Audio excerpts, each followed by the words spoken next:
सबसे पहले बड़ी खबर, अयोध्या में 16 साल की बच्ची से गैंगरेप के मामले में एक बड़ा खुलासा हो गया है। आरोपी एसपी नेता मोईद खान के खिलाफ 30 घंटे तक सिर्फ इसलिए एफआईआर नहीं लिखी गई क्योंकि आरोपी की बिल्डिंग में ही भदरसा चौकी साल 2012 से चल रही थी और मामले का खुलासा होने के बाद एसपी नेता के खिलाफ केस दर्ज किया गया। साथ ही मंगलवार रात को ही पुलिस चौकी 3 किलोमीटर दूर भरतकुंड में शिफ्ट कर दी गई। एसपी नेता भदरसा का नगर अध्यक्ष है। मामला थाना पूरा कलंदर के भदरसा का है। पुलिस ने आरोपी को गिरफ्तार कर लिया है। एसपी नेता मोईद पर गैंगरेप का आरोपी नाबालिग के साथ गैंगरेप का आरोप लगाया। एसपी नेता मोईद और उसका नौकर गिरफ्तार। एसपी नेता के घर में पुलिस चौकी चल रही थी। 30 घंटे नहीं दर्ज हुई गैंगरेप की एफआईआर। आरोपी के घर में चौकी चल रही थी। एसपी नेता मोईद और उसके नौकर पर आरोप लगा है। तो ये इस वक्त की बड़ी और अहम जानकारी हम आपको बता रहे हैं। अयोध्या में 16 साल की बच्ची से गैंगरेप के मामले में ये खुलासा हुआ है। आरोपी एसपी नेता मोईद खान के खिलाफ 30 घंटे तक एफआईआर नहीं लिखी गई। एक तहरीर प्राप्त हुई थी जिसमें 376D का अभियोग पंजीकृत हुआ है और जो भी है इन लोगों ने ये कहा था कि अभियुक्तों की गिरफ्तारी की जाए। सारी विधिक प्रक्रियाओं का पालन करते हुए हम कार्रवाई कर रहे हैं। सही विवेचना और अभियुक्तों की गिरफ्तारी। हमारे सहयोगी तमाम जानकारी के साथ फोन लाइन पर जुड़ गए। कि भी क्या जानकारी मिल रही है और इस पूरे मामले में अब तक क्या कुछ एक्शन हुआ है? देखिए, भदरसा के सपा जो है नगर अध्यक्ष है मोईद खान, इनकी एक बेकरी चलती है, उनके साथ एक नौकर भी काम करता है। पिछले 2 महीने से एक नाबालिग बच्ची के साथ गैंगरेप होता रहा। आरोप लगा कि जो सपा नेता है ये और इनका नौकर राजू दोनों जो है गैंगरेप कर रहे थे। मामला खुलासा तब हुआ जब लड़की के पेट में दर्द हुआ, उसके परिजन डॉक्टर के पास ले गए। वहां मालूम पड़ा कि लड़की जो है जांच के बाद जो मालूम पड़ा कि वो प्रेग्नेंट है। उसके बाद फिर हलचल मच गई, महकमा में हलचल मच गया। घर वाले जाके तहरीर देते हैं लेकिन 30 घंटे तक रिपोर्ट दर्ज नहीं होती है क्योंकि जो आरोपी है वो प्रभावशाली है और उसी की बिल्डिंग में भदरसा चौकी पुलिस को खुली हुई थी। वजह ऐसी कि 2012 में जब अयोध्या जनपद का नाम फैजाबाद हुआ करता था तब 2012 में दंगा हुआ था और भदरसा भी प्रभावित हुआ था। उसी 2012 के दौरान वहां पर एक चौकी खोली गई। बिल्डिंग न होने के कारण मोईद खान की ही बिल्डिंग में चौकी खोल दी गई 2012 में, जिसके आज तक चल रही थी। लेकिन जब ये देखा गया कि ये आरोपी हैं, इन्हीं की बिल्डिंग चौकी चल रही है, तो पुलिस प्रभावित हुई और प्रभाव में आके 30 घंटे तक रिपोर्ट नहीं दर्ज हुई। जब इसके बाद हिंदू वाले संगठन जब धरने प्रदर्शन तो उतर आए, उसके बाद दबाव आकर पुलिस जो है ये रिपोर्ट दर्ज करती है, तो उनको गिरफ्तार कर दिए।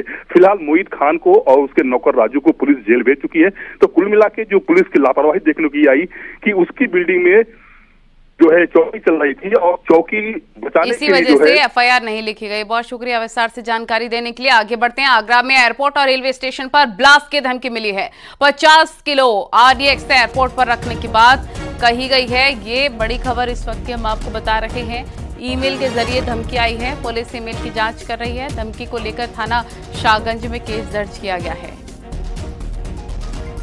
ईमेल भेज के धमकी दी गई। कामिर कुरैशी हमारे सहयोगी जुड़ गए हैं फोन लाइन पर। कामिर, क्या अपडेट इस खबर को लेकर, क्या एक्शन लिया गया है? बिल्कुल, देखिए, ये धमकी आगरा एयरपोर्ट और आगरा कैंट रेलवे स्टेशन को उड़ाने की दी गई, जिसमें साफ ईमेल के द्वारा कहा गया था कि 50 किलो आरडीएक्स एयरपोर्ट और रेलवे स्टेशन पर रखा गया है।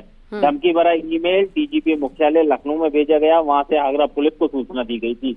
हालांकि सूचना के बाद पुलिस ने जांच की है और जांच करने के बाद अब थाना शाहगंज में अज्ञात में मुकदमा दर्ज किया है और साफ ईमेल में कहा गया था कि 50 किलो आरडीएक्स है, जिसको माध्यम से आगरा का एयरपोर्ट, सिरिया एयरपोर्ट और आगरा कैंट रेलवे स्टेशन, इन दोनों को उड़ाया जाएगा। अगर रोक सको तो रोक लीजिए।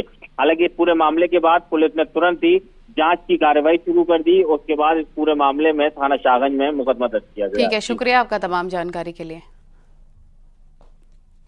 और यूपी में गैर मान्यता प्राप्त मदरसों पर एक्शन की तैयारी शुरू हो गई है। बहराइच की अगर बात करें तो जिले में 495 गैर मान्यता प्राप्त मदरसे चल रहे हैं।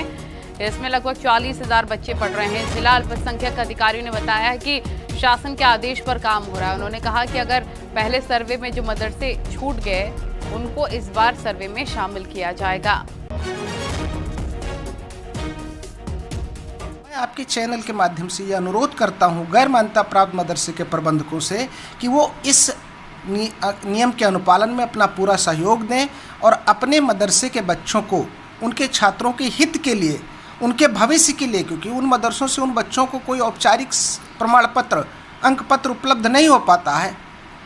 शिक्षित होने के बावजूद भी बच्चे जो है किसी रोजगार के लिए, किसी और कार्य के लिए उपयुक्त नहीं हो पाते हैं। तो उनके भविष्य के लिए, उन छात्रों के, बच्चों के भविष्य के लिए ये गैर मान्यता प्राप्त मदरसे के जो प्रबंधक हैं, ये इसके अनुपालन में हम लोगों को सहयोग करें।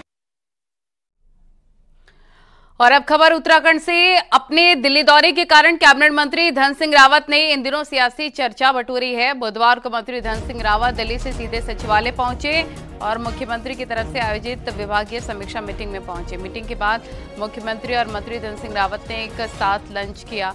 इसे सियासी चर्चाओं को विराम देने के तौर पर भी देखा जा रहा है।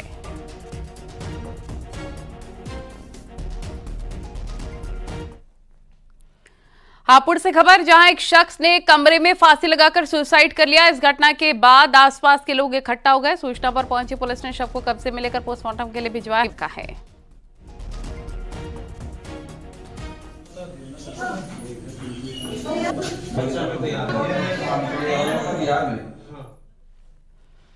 और आगरा में दूध कर्मचारी की संदिग्ध परिस्थितियों में मौत हो गई। इसके बाद परिजनों ने हत्या का आरोप लगाया। हंगामा क्या, बमुश्किल पुलिस ने लोगों को समझा बुझाकर मामला शांत कराया है। मामला थाना एतमादपुर क्षेत्र का है। मृतक का नाम राम रतन है, जो कि 8 साल से इस कंपनी में काम कर रहा था।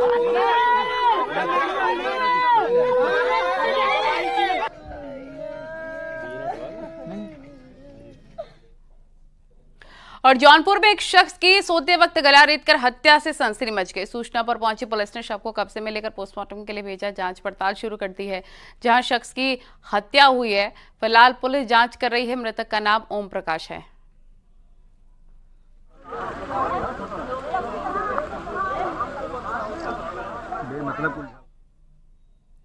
कानपुर में पूर्व सपा विधायक इरफान सोलंकी की मुसीबतें और बढ़ती दिख रही हैं। इरफान सोलंकी से जुड़े लोगों के यहां ईडी ने छापेमार कार्रवाई की है और लखनऊ यूनिट की 5 सदस्यीय टीम ने रेड डाली है। सरकारी जमीन बेचने के मामले में ईडी की कार्रवाई, उसी को लेकर ये छापेमारी।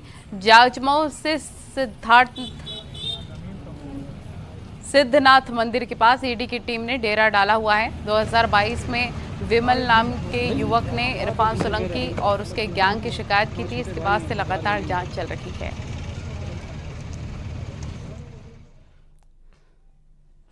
और खबर नोएडा से, स्क्रैप माफिया और गैंगस्टर रवि काना पर ताबड़तोड़ एक्शन की तैयारी की जा रही है। स्क्रैप माफिया के मददगार पुलिसकर्मी समेत 8 पर गिरफ्तारी की तलवार लटकी हुई नजर आ रही है। गिरोह बनाने में माफिया की मदद करने वाले पर भी एफआईआर होगी। रवि काना की नई संपत्ति को कुर्क करने की तैयारी में पुलिस। कमिश्नरेट रवि काना की फर्म से जुड़े अकाउंट्स के ट्रांजैक्शन भी अब जांचे जाएंगे। 26 अप्रैल को स्क्रैप माफिया रवि और उसकी महिला मित्र काजल को दिल्ली एयरपोर्ट से गिरफ्तार किया गया था। काजल झा को हाल ही में हाई कोर्ट से जमानत मिली थी।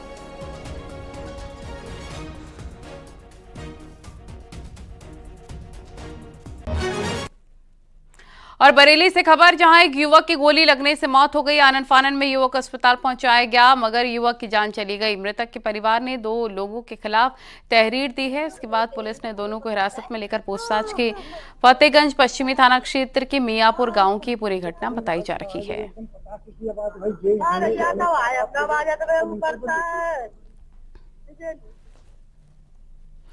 और कन्नौज में सराफा कारोबारी के घर डकैती डालने आए बदमाश को बुजुर्ग महिला ने छत से नीचे फेंक दिया। छत से गिरते बदमाश का वीडियो सीसीटीवी में कैद हो गया है। बदमाश के कमर में फंसा था तमंचा छोड़ दूसरे बदमाश फायरिंग करते हुए भाग गए। छत पर सो रहा था परिवार। बदमाशों की सुबुगाहट से सभी जागे हैं। असलहेधारी बदमाशों ने सराफा व्यापारी के घर डकैती डाली। बदमाशों ने बुजुर्ग के सर पर असलहे की बट मारी। बुजुर्ग घायल हुआ। शोर मचाने पर बदमाश फरार हुए। बदमाश घुस गए ऊपर, नीचे पल्ले टीन पल्ले ऊपर चढ़े। फिर रस्सा बांधो, फिर एक चढ़ गो, फिर रस्सा पकड़ाओ गो, फिर बांधे गए। रस्सा बांध के फिर चढ़े। रात में कितने बजे के करीब? 1 बजे। परिवार में यहाँ कौन कौन रहता है? कोई नहीं, हम ही 2 बते, नाती मेरो है, 2 ही लोग। कन्नौज में एक मां ने अपने दिव्यांग बेटे को मौत के घाट उतार दिया। मां ने अपने प्रेमी के साथ मिलकर अपने 12 साल के बेटे की हत्या कर दी। करीब 1 महीने पहले बेटे लेकर प्रेमी के साथ महिला फरार हो गई थी। मां की क्रूरता की पोल पड़ोसी ने खोली। घटना सौरिक क्षेत्र नगला जमाली की है।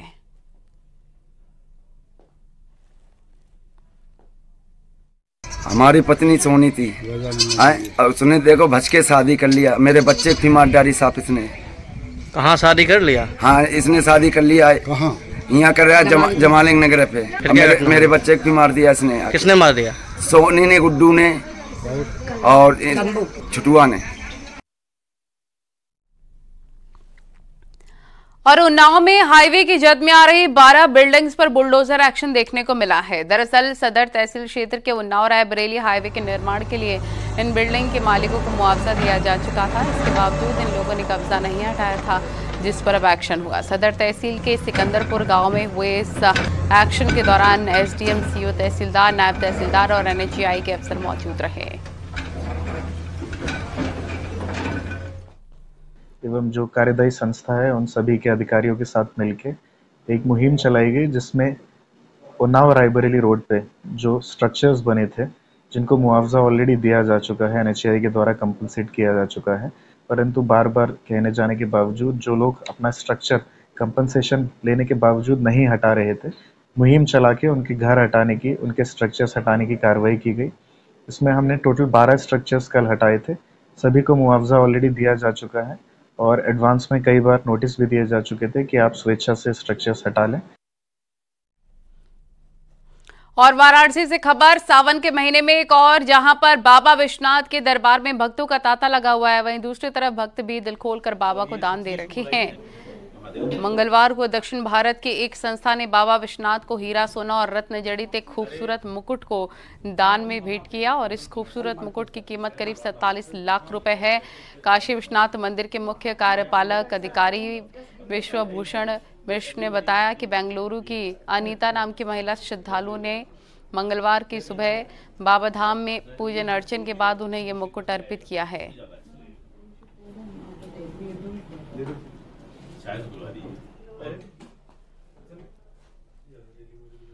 दान की कोई पूजन विधि ऐसा नहीं है। दान तो लोग करते हैं, साथ में आराधना अपनी करेंगे और महादेव को अर्पित करेंगे, क्योंकि महादेव के पास लगातार, जैसा मैंने बताया, कि श्री काशी विश्वनाथ को दान प्राप्त होता रहता है अथवा श्री काशी विश्वनाथ को भेंट प्राप्त होती रहती है तमाम दानदाताओं से। तमाम जो महादेव के भक्त हैं और श्रद्धालु हैं उनके माध्यम से प्राप्त होता रहता है। उसी श्रृंखला में आज भी यह एक बड़ा दान प्राप्त हुआ है, जिसको महादेव की सेवा में अर्पित किया गया है। आपसे संपर्क किया गया? लगभग पिछले 1 सप्ताह से आप लोग संपर्क में हैं और लगातार ये बात हो रही थी कि किस दिन इसकी तिथि निर्धारित कर ली जाए। तो तिथि निर्धारित करते हुए आज के दिन आप लोग श्रावण माह में यह पवित्र अनुष्ठान कर रहे हैं। और खबर बांदा से, जहां पर एक युवक का नदी के पुल पर बाइक से स्टंटबाजी का वीडियो वायरल हुआ है। एक पहिया हवा में उठाकर बाइक से स्टंटबाजी की गई है। देख सकते हैं आप ये तस्वीरें। वायरल वीडियो के नदी पुल का बताया जा रहा है।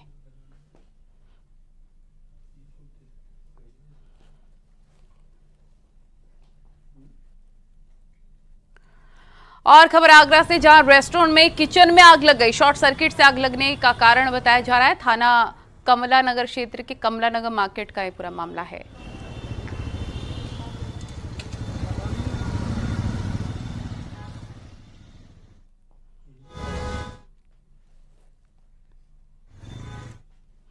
और पीलीभीत और हमीरपुर में सड़क हादसा हुआ। पीलीभीत में स्कूली बच्चों से भरी बस खेत में पलट गई। गनीमत ये रही कि किसी बच्चे को चोट नहीं आई। ग्रामीणों ने बच्चों को बस से बाहर निकाला है। और हादसा गांव मकरंदपुर में हुआ। हमीरपुर में 2 ट्रकों की टक्कर हो गई। हादसे में एक ट्रक ड्राइवर की मौत, जबकि 2 लोग घायल। हादसा छिटका गांव के पास का है।